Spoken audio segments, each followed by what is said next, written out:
Uma história começa com alguém em sérios apuros, enquanto um guerreiro grita ao ser agarrado com toda a força por uma criatura monstruosa. Imediatamente, um exército de mortos-vivos com olhos vermelhos brilhantes avança contra os soldados. Pegos de surpresa, várias pessoas são capturadas por essa horda de monstros. No entanto, do nada, uma explosão massiva irrompe bem no meio de todo o quiosque. Emergindo da fumaça, vemos um espadachim de cabelos brancos lutando contra uma imponente criatura armadurada. Claramente irritado, o guerreiro de cabelos brancos parece totalmente focado na luta que se desenrola diante dele. Girando o corpo, ele atinge rapidamente um inimigo que estava bem à sua frente. O golpe é tão poderoso que cria um clarão ofuscante ao atingir seu oponente. Em seguida, ele volta sua atenção para a grande criatura armadurada e aparra um de seus ataques. Com um único golpe preciso, ele consegue infligir um dano massivo na criatura diante dele. Com imensa força, o homem então crava sua espada no chão, criando uma fissura profunda. À medida que uma aura azul o envolve, descobrimos que este é Aides, o espadachim mais forte do Império. Agora transformado em um cavaleiro da morte, Aides voa em direção a uma gigantesca criatura sombria. Com precisão, o cavaleiro desfere um golpe poderoso diretamente no elmo do monstro, que começa a rachar. Ao pousar no chão com força tremenda, o impacto cria novas rachaduras na superfície. Desabando, o ser armado cai, revelando uma pessoa de cabelos longos apoiada em sua espada. Com um tom vermelho intenso, seus olhos brilham enquanto soltam um gemido de dor. De repente, a cor de seus olhos muda para um azul brilhante, e eles parecem genuinamente surpresos. O guerreiro fica atônito ao ver a verdadeira aparência de seu oponente bem diante de si. No topo da muralha destruída da cidade, uma figura do tamanho de um homem observa, notando que a batalha acabou. Em meio ao caos e destruição, a bandeira esfarrapada do Império tremula ao vento. Do nada, uma criatura monstruosa aparece, comemorando ter levado o Império de joelhos ao chão. Observando a cidade em chamas, a figura encapuzada declara que a vingança é um prato que se serve frio. Por fim, ele afirma que alcançou seu objetivo de 1000 anos atrás. Revelando-se como o Arquelish Dorgo, o vilão solta uma risada malévola. Devastado por toda a destruição, o imperador do Império de Hélios, chamado Howard, grita em agonia. Achando a maldição do imperador simplesmente adorável, Dorgo sarcasticamente faz um coração com os dedos, deixando Howard sem palavras. O Arquelish então pergunta se já é hora de a coroação começar. Com sarcasmo, o esqueleto diz que unificou o continente pela primeira vez na história. Ele conclui dizendo que ser chamado de imperador não é exagero, o que enfurece Howard. Pelo excelente trabalho na batalha, Dorgo elogia seus reis demônios e o Cavaleiro da Morte. Estendendo a mão, ele então ordena que seus servos lhe tragam a coroa imperial. Com suas preciosas joias e ouro, a coroa imperial brilha intensamente. Ao lado de outros demônios, o Cavaleiro da Morte traz a coroa para seu mestre. Lentamente, o cavaleiro se aproxima para entregar a coroa ao seu senhor sombrio. Elogiando seu cavaleiro leal, Dorgo pergunta como deveria recompensá-lo por seus serviços. Em silêncio, o Cavaleiro da Morte permanece com seus olhos vermelhos fixos em seu mestre. Simplesmente segurando a coroa reluzente, ele aguarda as ordens de seu senhor. No entanto, Dorgo diz que foi uma pergunta tola, pois o cavaleiro não é nada além de sua marionete. Jogando a coroa para o alto, o Arquelish afirma que servi-lo é a maior recompensa de todas. Em direção ao novo dono, a coroa começa a cair enquanto ele aguarda sua coroação. De repente, e de forma chocante, o Cavaleiro da Morte esmaga a coroa com as próprias mãos, atordoando a todos. Os outros demônios ficam completamente perplexos com a ação inesperada do guerreiro. Enfurecido, Dorgo estende a mão, tentando processar o que acabou de acontecer. Uma aura de pura raiva vermelha envolve o Arquelish, que não consegue acreditar na traição. Antes que possam entender o que houve, uma onda de choque atinge Dorgo e os outros demônios. Tremendo de raiva, o Arquelish encara o Cavaleiro da Morte, que permanece imóvel diante dele. Questionando suas ações, Dorgo pergunta como ele conseguiu feri-lo com suas defesas ativas. Enquanto Dorgo grita que nunca deu tal ordem, o guerreiro declara que está finalmente livre. Revelando sua nova autonomia, ele afirma que agora se move por livre e espontânea vontade e não é mais um servo. Embora Dorgo grite que apagou sua consciência, o guerreiro revela que ela nunca desapareceu de fato. Preso em seu próprio corpo, ele explica que assistiu a tudo acontecer, incapaz de fazer qualquer coisa. O Arquelish fica completamente sem palavras diante da revelação de seu antigo servo. Sorrindo de canto, o esqueleto diz que ele é sua maior obra-prima e permitirá que ele tenha sua vingança. Ele finaliza dizendo que só permitirá isso até recuperar o controle, e então os demônios avançam. Movendo-se em alta velocidade, o Cavaleiro da Morte libera uma poderosa aura roxa. Dorgo observa atentamente enquanto o cavaleiro se prepara para o ataque iminente. Num piscar de olhos, o guerreiro voa em direção a Dorgo, com a espada em punho. O Arqueliche fica chocado ao ver seus reis demônios sendo derrotados com um único golpe. Vendo isso, Dorgo levanta as mãos e se prepara para usar uma habilidade poderosa. Para contra-atacar, Dorgo invoca uma horda de mortos-vivos com uma aura verde sinistra. Apontando para o guerreiro, o Arqueliche então ordena que seu novo exército ataque imediatamente. Com olhos vermelhos brilhantes, os mortos-vivos avançam em alta velocidade contra o cavaleiro. No entanto, o guerreiro permanece calmo e imóvel enquanto o exército de monstros se aproxima. Apenas olhando para a horda de criaturas, ele comanda que parem, com voz firme. Uma energia roxa explode a partir dele, fazendo todos os monstros pararem onde estão. Com um grito, o homem de cabelos longos exige então que todos os seus inimigos se rendam. Gritando de dor, os mortos-vivos começam a ter seus corpos afetados pela aura roxa. Em uma explosão de poder, todos os monstros são aniquilados de uma só vez pelo guerreiro. Aterrorizado e suando frio, Dorgo não consegue acreditar que isso está realmente acontecendo. Percebendo seu erro, o esqueleto entende que criou um monstro com poder semelhante ao de um deus. Fingindo simpatia, Dorgo diz que entende a fúria do cavaleiro e sentiria o mesmo em seu lugar. Em seguida, ele o alerta para não pensar que venceu, pois pode simplesmente transferir sua alma para outro corpo. Aprisionado por anos, Aides revela que só pensava em como destruir seu criador. Avançando em alta velocidade com uma aura azul, o guerreiro ataca o Arqueliche surpreso. Para acabar com ele de uma vez por todas, Aides confessa que criou uma técnica de espada capaz até de cortar a alma. Pensando que o ataque é perigoso, Dorgo tenta desviar o mais rápido que pode. Com um olhar cheio de raiva e determinação, o Arqueliche encara o ataque de frente. Voando em alta velocidade, o guerreiro passa por seu inimigo, que parece intocado. O esqueleto fica confuso, já que parece que o golpe do cavaleiro não o atingiu. Começando a rir, ele diz que obviamente uma técnica de espada como essa não existe. Mas, de repente, a cabeça do Arqueliche se parte ao meio, e ele grita em agonia. Diante de seu antigo mestre, Aides observa um fio de energia roxa descendo do céu. Bem no centro de um buraco nas nuvens, o fio de energia roxa atravessa o chão. Dentro da energia, vemos a alma de Dorgo gritando desesperadamente em agonia. Então, bem na frente de Aides, a alma do Arqueliche explode em um clarão de luz roxa. Após a explosão, o crânio do Arqueliche cai levemente no chão, completamente vazio. Rolando, o crânio para completamente. Aproximando-se, Aides olha para o crânio e diz para ele ir para o inferno. Pisando com força, ele então esmaga o crânio de seu antigo mestre em pequenos pedaços. À distância, o imperador observa o guerreiro, completamente perplexo com o que acabou de acontecer. Caído no chão, o imperador se pergunta o que, em nome de tudo, está acontecendo. Após a batalha, o cavaleiro finalmente cai de joelhos, completamente exausto. Com um suspiro de alívio, ele diz que finalmente acabou. No entanto, antes que possa descansar, ele diz que precisa fazer uma última coisa, e ergue sua espada. Mesmo que só possa encontrá-los depois de partir, ele precisa pedir desculpas a eles. Com a espada em mãos, ele se prepara para tirar a própria vida. Forçado a isso, ele se lembra de quando tirou a vida de um membro de sua família.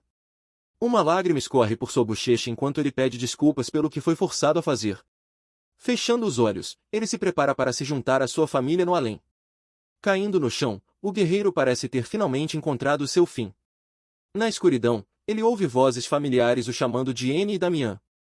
Uma mulher aparece perguntando por que Damian está dormindo em um lugar como aquele. Agradecido, ele pensa que pode vê-la uma última vez antes de sua viagem para o além. Questionando sua aparência, ele se pergunta por que ela parece tão jovem, e a garota leva isso como um elogio, dizendo que ele pode contar com ela. A garota o apressa para entrar, pois está prestes a chover. Confuso, o jovem observa a garota na mansão, que lhe parece muito familiar. Com as próprias mãos, ele então se lembra de ter destruído exatamente aquela mansão no passado. Olhando para si mesmo, ele se pergunta se tudo aquilo que está vivendo é um sonho, ou se talvez sua vida como Cavaleiro da Morte foi um verdadeiro pesadelo. Aterrorizado, essa dúvida o faz suar frio, sem saber no que acreditar. Pegando um galho do chão, ele diz que está prestes a descobrir a verdade. De repente, uma pequena folha começa a brotar do galho que ele segura. Aproximando-se de uma grande rocha, o jovem diz que isso parece ser a coisa certa a se fazer. Firmando os pés no chão, ele se prepara para testar suas habilidades na pedra. Com o galho na mão, ele se concentra para usar uma de suas técnicas de espada. Usando apenas o pequeno galho, o jovem então atinge a rocha com toda a sua força. Embora o galho se quebre no impacto, a grande rocha racha com o golpe. Ele fica completamente chocado ao ver que seu poder ainda está com ele. Surpreso com o resultado inesperado do teste, o jovem cambaleia para trás. Com um sorriso insano no rosto, ele diz que toda essa situação é simplesmente inacreditável. De dentro para fora, a grande rocha então começa a rachar completamente. Em seguida, ela explode em 1000 pedaços ao redor do jovem, que permanece imóvel no centro. Olhando para os destroços, o jovem começa a rir baixinho, incapaz de acreditar no que acabou de fazer. Sua risada cresce cada vez mais alta e descontrolada diante da situação. Jogando a cabeça para trás, ele solta uma gargalhada histérica e aliviada. Após se acalmar um pouco, ele se agacha diante dos fragmentos de rocha. Enquanto a chuva começa a cair lentamente do céu, ele fecha o punho com força. Logo depois, uma tempestade pesada desaba sobre o local onde ele estava. Sentindo um aperto no peito, o jovem agarra sua camisa e solta um gemido. Sentindo a chuva em seu rosto, ele percebe que isso não é apenas um sonho. Porque ele realmente voltou ao passado, lágrimas de alegria escorrem por seu rosto. Relembrando seu passado, ele lembra que seu único talento era enlouquecer o pai por manchar a honra da família ao ser expulso de um bar. Seu pai o repreendia constantemente. Invadindo o quarto, seu irmão perguntava por que ele havia socado o jovem mestre de Lion Bloom.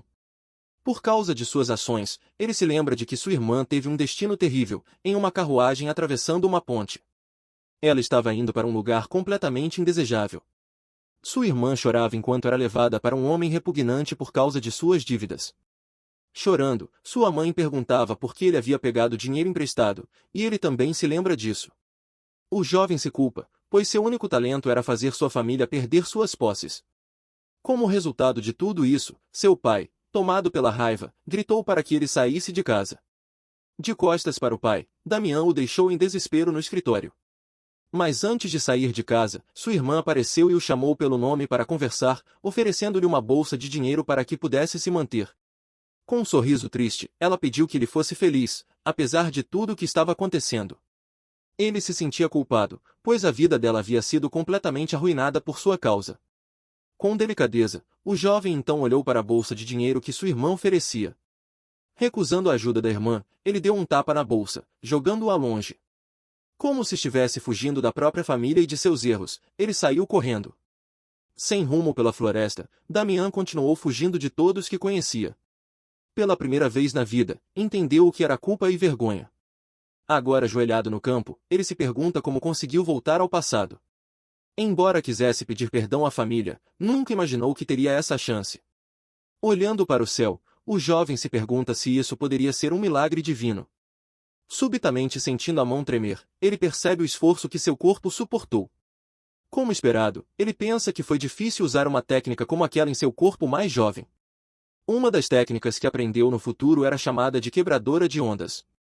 Era uma habilidade que podia amplificar o impacto de um golpe várias vezes.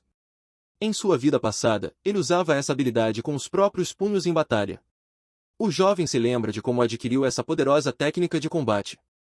Após derrotar o cavaleiro Valrier, ele obteve essa habilidade. De repente, uma voz grita seu nome, tirando-o de seus pensamentos. Um garoto desesperado, que parece ser um criado da família, corre em sua direção. Encarando, o jovem tenta se lembrar do nome desse servo que mal conhecia. Depois de um momento de reflexão, ele se lembra que o nome do garoto era Vitor. Como Louis mandou ele voltar, o criado pergunta por que o jovem mestre ainda está ali fora. Avisando, ele também diz que o patriarca está furioso, e Damen finge não saber de nada. Irritado com a pergunta, Vitor pergunta se ele realmente não sabe o que fez. Apenas olhando para o chão, o jovem parece confuso com toda a situação. Quando alguém grita chamando de desgraça, vemos a mansão da família Axon. Em um flashback, seu pai está prestes a atingi-lo com uma espada de treino, deixando-o atônito. Com raiva, o homem então golpeia o chão enquanto Damen se ajoelha diante dele. A espada atinge o chão com força, e o pai de Damen o encara com olhos vermelhos de fúria. Enquanto sua mãe e irmã seguram o homem, ouvem-no gritar que ele enlouqueceu e manchou a honra da família. De volta ao presente, Damen percebe que voltou exatamente para aquele momento de sua vida. Enquanto o pai grita que vai rachar seu crânio, seu irmão pede que ele pense racionalmente. Ele se pergunta quanto tempo se passou desde que foi repreendido por seu pai, Paul, sua mãe, Milda, e sua irmã. O jovem pensa em como sentia falta de tudo aquilo, e sua família o observa, completamente confusa. Uma lágrima escorre por seu rosto, e sua família se pergunta se ele está chorando. Limpando a garganta, seu pai então pergunta quais são suas desculpas desta vez. Simplesmente, o jovem responde que não tem desculpas, e seu pai, de braços cruzados, concorda. Chocado, o patriarca pergunta se ele realmente não tem desculpas desta vez. O homem está incrédulo, já que seu filho sempre inventava desculpas patéticas para tudo. Admitindo seu erro, o jovem então confessa que manchou a honra da família e que tudo é culpa dele.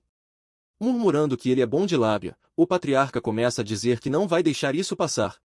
Mas, interrompendo, Damen se curva e diz que vai compensar tudo, deixando seu pai chocado. Virando-se, o jovem caminha em direção à porta, afirmando que vai consertar todos os seus erros. Parando na porta, ele então diz que, depois de resolver tudo, voltará para casa. Com um sorriso confiante, ele afirma que aceitará seu castigo quando retornar. Completamente chocada, sua família o observa, sem entender nada do que está acontecendo. O patriarca então se pergunta se seu filho não bateu a cabeça durante a briga.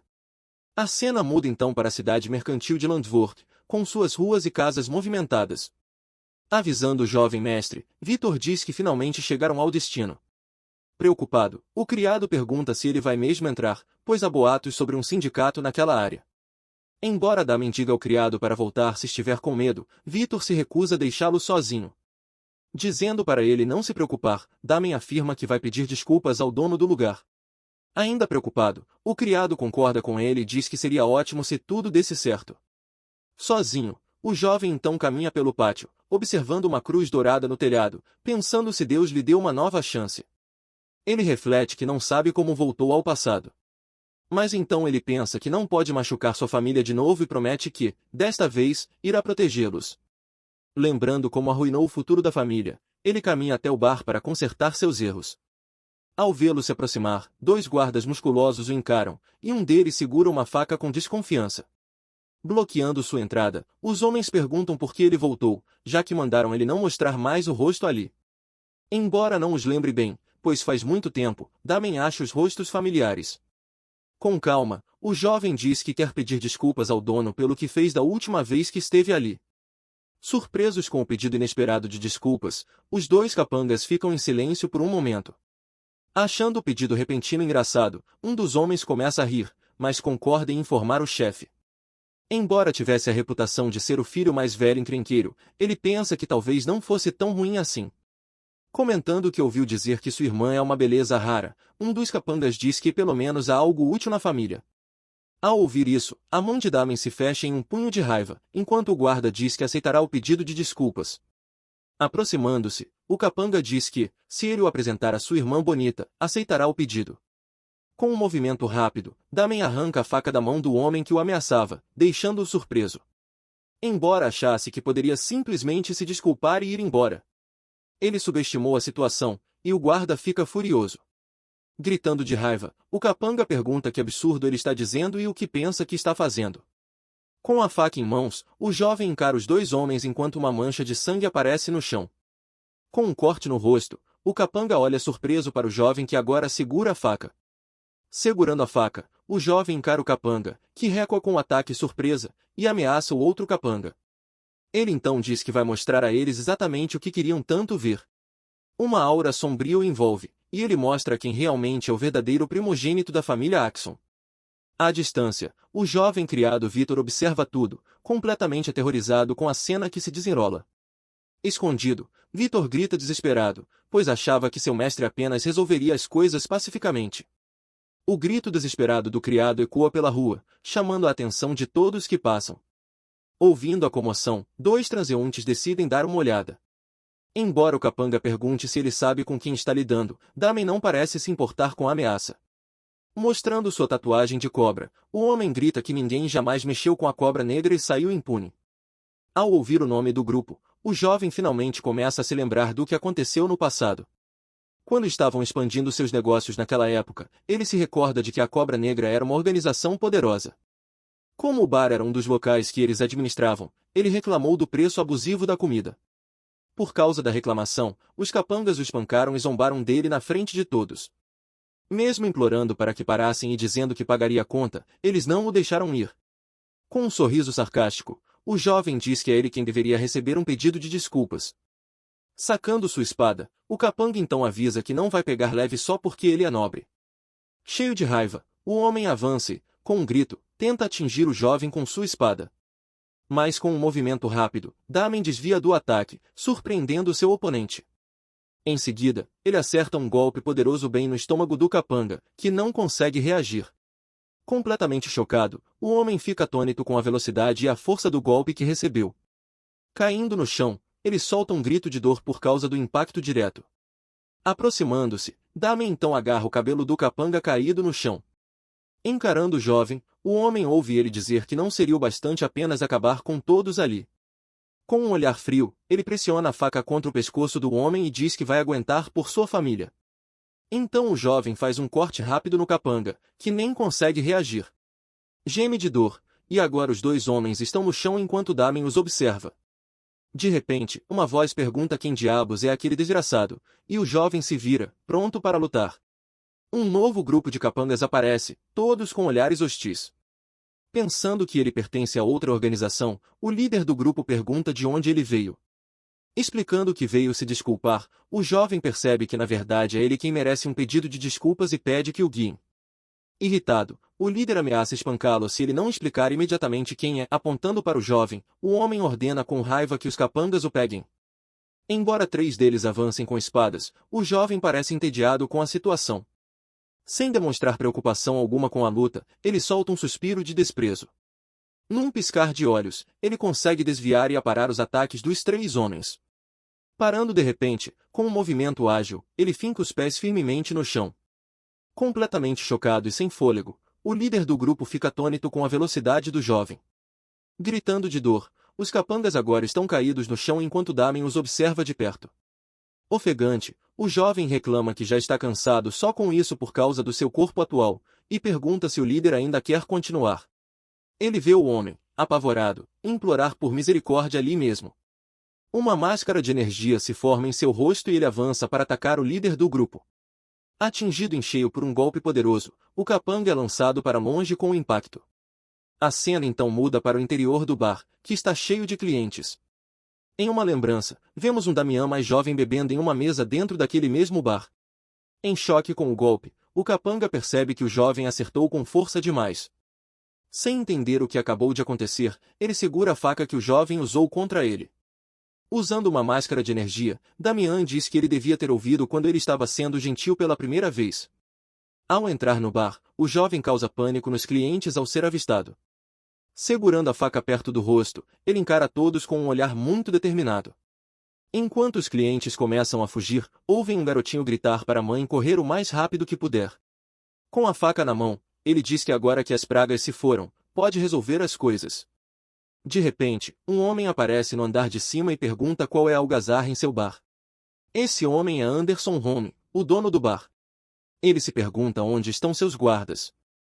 Respondendo, Damen diz que, se ele estiver se referindo aos caras lá fora, ele já lidou com todos. Chocado ao ver seus homens derrotados, o dono percebe que ele enfrentou a Cobra Negra. Perguntando quem ele é para causar essa confusão, Anderson ouve o jovem se apresentar como Damen Axon, dizendo que não veio causar problemas. O jovem afirma que, na verdade, está ali para receber um pedido de desculpas. O lugar era caro demais, ele explica, e quando reclamou, os homens dele o espancaram. Por causa disso, as pessoas o consideraram um encrenqueiro e ele ganhou uma péssima reputação. Continuando a explicação. Ele diz que, por conta disso, ele e sua família perderam muitas coisas. Embora o dono pergunte se ele está falando de honra, ele debocha, dizendo que é velho demais para entender. Com um sorriso malicioso, diz que ouviu dizer que os Axon não têm mais honra para perder. Chamando o jovem de nobre tolo, Anderson o critica por acreditar que ele pediria desculpas, e manda que pague pelos danos. Sorrindo, o jovem diz que teria perdoado se ele simplesmente tivesse pedido desculpas desde o começo. Mas já que o dono quer resolver assim, então que seja.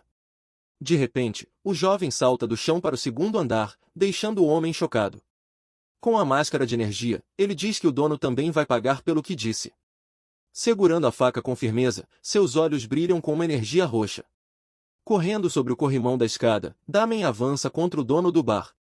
Em alta velocidade, ele ataca Anderson, que permanece parado, sem reagir, mas uma figura sombria aparece, forçando o jovem a bloquear um ataque inesperado. Atingido em cheio por uma rajada de energia, ele se pergunta que poder estranho é aquele. Ao aterrissar no chão, ele vê uma figura encapuzada ao lado do dono do bar. Sorrindo, o dono diz que o Sr. Ted chegou bem na hora. Segurando firmemente a adaga, o jovem acha toda a situação bastante surpreendente. Olhando para cima, ele então diz que não acha que alguém como aquele cavaleiro deveria estar trabalhando ali. O protagonista então questiona por que um cavaleiro estaria num lugar como aquele bar. Com uma expressão muito séria, o cavaleiro encapuzado de olhos vermelhos o encara. Descobrimos que os cavaleiros seguem o caminho das artes marciais por toda a vida. Por sua vez, os níveis de cavalaria existentes são aprendiz, cavaleiro oficial e o terceiro não mencionado aqui. Cavaleiros oficiais podem usar Orura para cortar montanhas com um único golpe. Esses cavaleiros também são capazes de cortar muralhas de castelos como se fossem feitas de papel. Por todo esse poder, são considerados seres verdadeiramente transcendentais.